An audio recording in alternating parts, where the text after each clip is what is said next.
Você sabe como serão os carros do futuro? Como que nós vamos nos locomover nos próximos 20 anos? Então fique atento, que ao longo desse vídeo vai ficar muito claro para você o futuro dos carros. As coisas mudam, elas sempre mudaram e elas sempre vão mudar.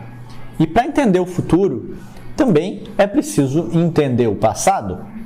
O primeiro automóvel ele surgiu em 1769 e ele era a vapor. Era uma carruagem movida a vapor, uma das primeiras versões do que viria a ser o automóvel, como a gente conhece. A invenção de Cugnot demorou um pouco para se popularizar, mas em 1800 já existiam até ônibus a vapor circulando pelas ruas de Paris.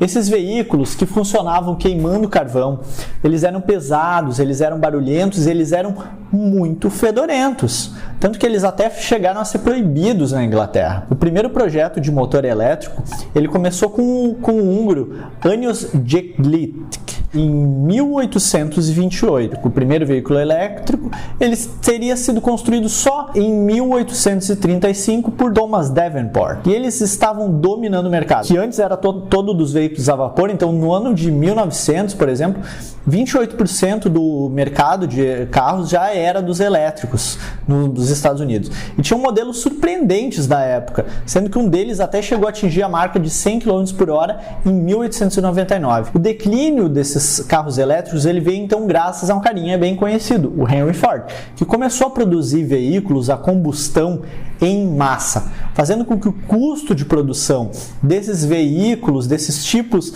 de veículos caíssem drasticamente. Os automóveis a combustão eles eram mais baratos, eles tinham uma maior autonomia e eram mais econômicos. O também elétrico foi o carro projetado por Ferdinand Porsche, que funcionava tanto a gasolina como a combustão. Foi o primeiro carro híbrido da história. Os veículos a combustão, todos eles surgiram em datas muito próximas. Começou com o Carl Benz, em 1885, que criou o primeiro veículo motorizado com propósito comercial. Esse veículo ele possuía um motor a gasolina e conseguia atingir a velocidade de 18 km por hora. Benz mais tarde se uniria a Daimler e fundaria a Daimler-Benz. Mas enquanto isso não acontecia, o Daimler ele inventou o primeiro veículo com 4 rodas, porque o veículo anterior era com 3 rodas. E esse veículo então possuía 4 rodas e era a combustão. Após então alguns anos, foi então a vez do Henry Ford, que em 1892 ele produziu o primeiro carro da Ford na América do Norte. E foi então, em 1908, que o Henry teve a brilhante ideia de produzir carros padronizados em massa numa linha de produção. E essa foi a grande virada de jogo para os carros a combustão, que então eles começaram a ganhar muito espaço e muito rapidamente extinguiram os carros elétricos e a vapor. Já em 1920, para se ter uma ideia, metade dos carros do mundo era o modelo Ford T, da Ford. Então, após isso, muitas empresas desenvolveram carros elétricos. Inclusive o Brasil chegou a ter um inventor, o Gurgel, que fez um carro em 1974, 100% brasileiro. Ele era um mini carro que a Gurgel Motores apresentou no Salão de Automóvel em São Paulo. E apesar da proposta realmente ser bem interessante, o modelo ele nunca ganhou uma produção em série, apesar de ter servido como base para outros modelos elétricos que foram lançados entre 1981 e 1982. Porém, o grande problema é que mesmo sendo um mini carro super leve, ele tinha autonomia só para 127 km e ele chegava apenas a 80 km por hora e levava ainda 8 horas para se recarregar para poder percorrer mais 127 km. Problemas já conhecidos e que sempre foi o que inviabilizou os carros elétricos. Até que a tecnologia começou a melhorar. Os smartphones começaram a baratear o custo das baterias. E em meados de 2010 começou a se tornar não só viável ter um carro elétrico, produzir um carro elétrico, como ele começou a demonstrar que seria muito superior a carros a combustão. Hoje nós estamos em 2020. Há 10 anos após esse início de revolução. Os carros elétricos eles já representam aproximadamente 4% dos veículos vendidos no mundo inteiro. Eles são carros mais seguros, que já possuem mais autonomia que carros a combustão, com uma manutenção extremamente barata. E eles possuem uma rede de recarga em franca expansão. Para você ter uma ideia, no Reino Unido existiam, em 1970, mais de 37 mil postos de gasolina. Hoje existem algo em torno de 8.400 de postos de gasolina ainda no Reino Unido. Porém, o número de pontos de recarga elétrica em 1970 era 0 e hoje é de 9.300, já é maior. E antes se levava 8 horas para ter uma recarga completa. Hoje as estações de recarga rápida, elas conseguem concluir o carregamento de 30 minutos a 2 horas no máximo.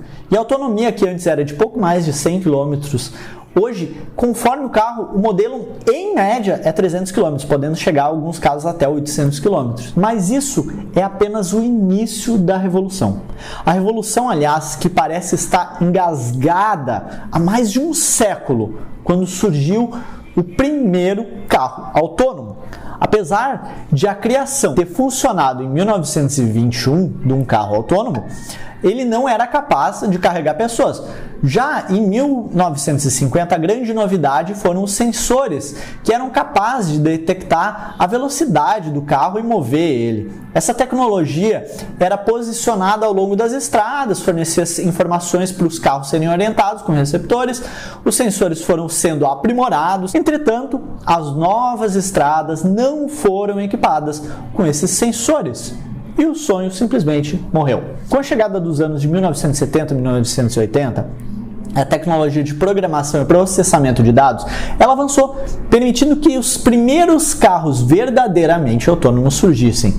Esses novos veículos, eles eram capazes de detectar carros à frente para evitar colisões. Dessa forma, o carro podia andar pelas estradas sem nenhuma interferência humana. E assim, em 1986, surgiu o primeiro modelo de carro autônomo, o Navilab. A tecnologia é basicamente a mesma que ainda é hoje utilizada, com exceção de um GPS, que não existia naquela época. Então, em 2009, o Google ele começou a desenvolver o carro autônomo deles. Além de testar em diversos outros carros, ele botou o mesmo sistema dele. Em 2015, a Tesla lançou o piloto automático deles. Em 2017, a GM e a Volvo elas começaram a planejar o piloto automático. E agora em 2020, a Honda vai lançar o primeiro sistema dela. Em 2021, a BMW vai lançar o sistema dela. E o Google, com mais de milhões e milhões de quilômetros rodados, de maneira autônoma, está prestes a lançar o carro deles. E os motivos são inúmeros e as vantagens são incríveis para tudo isso se concretizar. Com mais de 1 milhão de mortes em 2016 devido a simplesmente acidentes de veículos, sendo que a grande maioria desses acidentes tem um único culpado. 94% é erro humano e falta de atenção. 30% do fluxo de automóveis em grandes centros são carros procurando vagas de estacionamento. Os carros autônomos, eles são um futuro inevitável, que logo estarão chegando. Mas e o que vai acontecer após toda essa revolução de carros elétricos e carros autônomos? A Uber já fez grandes encomendas de carros autônomos e testa eles desde 2018. O que vai acontecer com os motoristas de Uber e com os motoristas de táxis? Como que vai ser o mundo? Menos acidentes também significa menos pessoas em hospitais. Carros autônomos podem levar e buscar uma pessoa no trabalho onde ela quiser, ela não precisa ter estacionamento. Carros podem facilmente ser compartilhados entre uma família. O carro leva uma pessoa, depois leva outra. Por que não? Alugados apenas para uma viagem curta. E os pontos de táxi, eles vão se tornar pontos de carros autônomos? A revolução, ela está chegando, ela está batendo na nossa porta. De 2000 a 2010 foram os computadores. De 2010 a 2020 foram os smartphones. E agora está chegando a vez dos carros autônomos, que vão gerar uma verdadeira revolução nos próximos 10 anos. E em 2030, eu aposto na revolução da medicina. Quer ver como vai ser? Então se inscreve no canal que semana que vem tem mais!